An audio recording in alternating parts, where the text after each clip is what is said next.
இது புரியாம திரு எடப்பாடி பழனிசாமி அவர்கள் எல்லா இடத்துலயும் போய் பேசிட்டு இருக்கிறாரு. பார்த்திருப்பீங்க, ஒரு பஸ்ல சுத்திட்டு இருக்கிறாரு.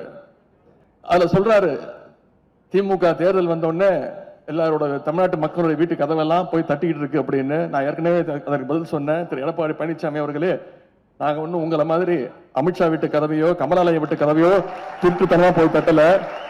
எங்க தமிழ்நாட்டு மக்களுக்கு செஞ்சிருக்கக்கூடிய திட்டங்களோட உரிமையோட போய் ஒவ்வொரு உறுப்பினர்களையும் ஒவ்வொரு வாக்காளர்களையும் தைரியமா போய் சந்திச்சுட்டு இருக்கிறோம். உங்களால சந்திக்க முடியுமா? சரி, நான் கதவை தட்டலையும் சரி, இன்றைக்கு இருக்கிற முதலமைச்சரும் இதே உதயநிதி ஸ்டாலினும் பிரைம் மினிஸ்டர் கதவை தட்டினாங்கல்ல, அது யாருடைய கதவை தட்டினாங்க? அவர்கள் கதவை தட்டினா சரி. நாங்க போய் ஒரு உள்துறை அமைச்சரை சந்திச்சா தப்பு.